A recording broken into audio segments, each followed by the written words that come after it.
Okay, this is going to be a tutorial and kind of guide to getting fairly decent at using the Hoya method. So it's going to be mostly based around 4x4, but I'm also going to show you how it can be applied to 5x5 and also bigger cubes. So yeah, let's get on with it. This method will assume that you know how to solve a 4x4 already, probably using the reduct method. However, if you already use Yao, you'll have an even better time grasping this. Just make sure you know how to solve puzzles first. As with most methods, we start by building the first two centres, and these are going to be two centres opposite from each other. Now the Yao method also uses fixed centres. This one has slightly less restriction. For the Yao method, you start in your cross colour. Now I'm going to assume the cross colour is white. So for the Yao method, you'd start with either white or yellow and build two opposite ones. Assuming you're using white and yellow, you would instead here start by building a centre that isn't white or yellow, because we're building our cross after some centres. So let's say I build this green centre. Obviously, since blue is opposite it, I want to build blue next. So that's simple enough. At this point in Yao, you would normally start doing the cross. However, Hoya we continue. So you can make your cross colour centre. And then, if you know the colour scheme, you can remember by what colour's on the left and what that corresponds to. So I know I need to build red in the back. And make sure you don't build two opposite ones. You have to build two adjacent ones, one of which is your cross colour. And at this point we are ready to start building our cross. Now this is the most difficult part of the Hoya method to grasp. So first we're going to have a cross edge on the bottom.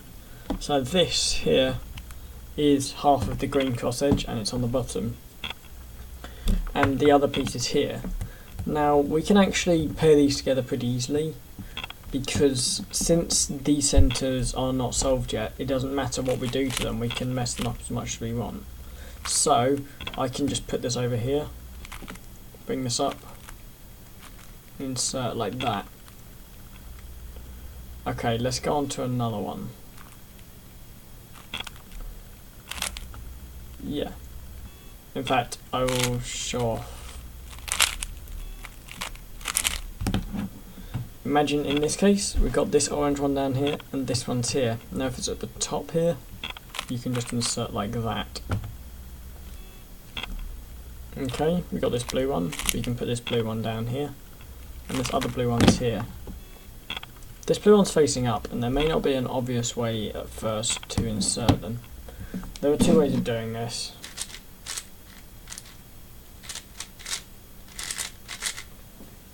Just a minute. So in some cases, if it's facing up, it will be on the left, and you'll need to insert it into this right position. If so, you can have it up here and do something like RU to R prime, and this just turns it into this case. However, if you don't like lefty moves to just do the mirror, you can instead do it like this. R wide, U, R wide prime, F, and then it's just this simple insert. So we'll just finish this cross now using these tricks. So this is here, so I'll just do that insert. And we've made the cross. No, a bit wrong, but now all we need to do is finish the last two centres without breaking up the cross. Maybe you're confused about how you do that. Just do FL and you can build your last two centres as normal without having to worry about preserving the cross. At this point in the solve, it finishes like a normal solve. If you don't already know an advanced edge pairing method, I would definitely recommend going and learning 323, because it's very bending, and you just finish with 3x3 stage where you skip cross, which I'm about to. Okay, now. Let's see how this applies to bigger cubes. Here I have 5x5, and as we can see, it's in the same configuration. So here, You can actually solve it mostly the same, but as you can see there's this extra piece in the middle. Now if you need to insert this piece, you can do things like this and this. So like m prime u to m prime u m, yeah, that sort of thing. You can also, these things are paired up, insert two at once, and other stuff tends to happen like these cases. There are a lot more cases for the Hoya cross, like this, but these are just tricks, and honestly you'll pick them up as you go along. And of course last two centres as normal with no disruption, and you can continue how you please. If you really want to learn this method, I'd urge you just to pick up a cube and start solving with the method now.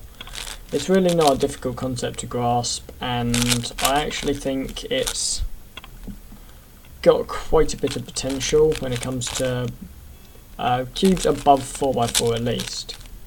And the reason for this is because of the style of edge pairing. I'm going to demonstrate this here. Let's just get a half-fast scramble going. When doing Yao, now again, let's pretend this isn't 4x4 because the difference is pretty negligible in 4x4. When doing Yao, you get this nice stage for pairing across, and I don't do Yao, so I don't know how to do it.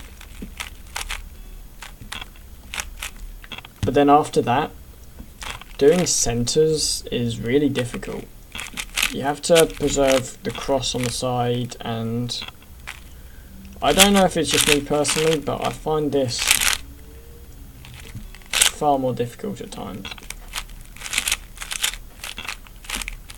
Whereas with Hoya, you have a cross that's actually quite a lot easier to turn fast during, and then last two centres as normal.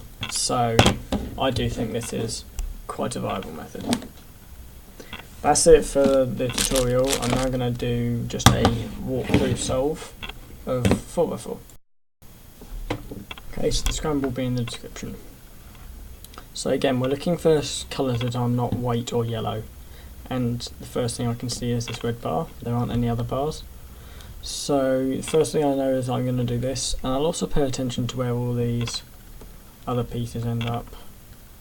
So I can make a bar like this, and I'm seeing these two like this, and one's going to go in the top layer. So we got this bar here, and then I'll move on to white. At this point I notice it's red on the left, so I know I'm going to be building blue in the back afterwards. So I see three, so one's going to be in the back, so I'll add one bar, second bar in the back. Now I see two greens, so I can insert this one like that, and this one with R2R prime. Now I see two oranges, so I'm going to move on to these next. I can insert this one like this, and this, it's on the bottom here, and I can actually do a trick here. I can just take it out like this and insert it like that. Blue is here, and the other blue is here. So just insert that. And then I can do the last red ones in a case like this, where I pair them together like that, and just do it F prime. Last two centres, pretty simple. Then I'll slice and start doing my 3-2-3 edge pairing. So green, white, yellow, blue, like that. Then to here, and then lastly circle here and here, and then just 3x3 stage, sort of like a normal 3x3. Here I'll do an alternate alg to skip pillar. So that's the basis of the method. An easy way to improve your look ahead right at the beginning is to, during the cross stage, don't move on to a different cross colour until, like a different cross piece, until you finish the one you're doing. This will stop you from using too many D moves, because that can be quite awkward. You also got to get good at looking ahead all around the cube.